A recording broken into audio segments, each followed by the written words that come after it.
Hi, this is File One Man talking about the 1070 again. We have a little bit more detail. If you recall, the 1070 goes, I'm expecting to go from about $380 to $400. The 1080 will probably go $600 to $650. In these tests, I compare the FPS in the top 10 games from the 1070 compared to the 1080. The 1070 is right now, this is what the rear looks like. It has 3 display ports, 1 HDMI port, and 1 DVI port. The base for these tests, the base clock of my 1070 was running at 1507 megahertz. The boost is 1784 megahertz. The fans were about 2100.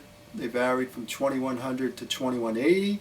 Everything was on max settings. When I play a game, that's what I like to play on, max settings. Everything was done at the 1440 2K resolution, which I think is should become standard, but you do need port. The base for these tests, the base clock of my 1070 was running at 1507 megahertz. The boost is 1784 megahertz. The fans were about 2100. They varied from 2100 to 2180.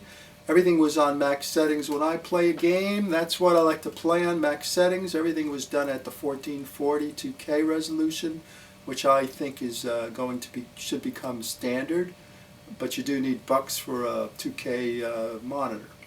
So here we are.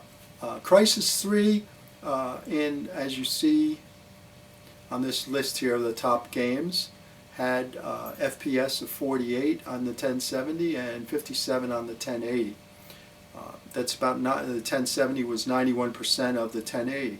Not bad. Metro Last Light 1070 is 80 frames per second, and the 1080 was 95. GTA 5 73 versus 80. Project Cars 77 FIPS versus 89.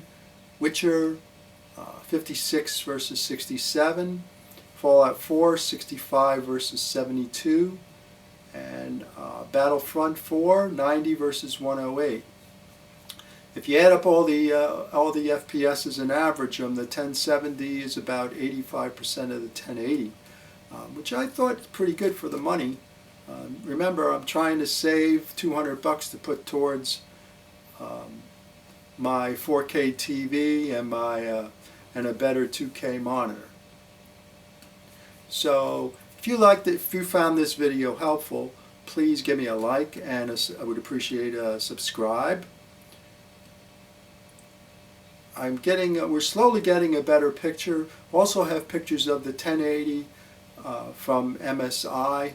I expect that the 1070 out by MSI is going to look very similar. My opinion, once again, is that I rarely look at video cards outside of MSI, Asus, and EVGA. Just like their quality and like their way of cooling. So that's what I'm waiting to see. Take care. This is File One Man, giving one man's opinion on all this.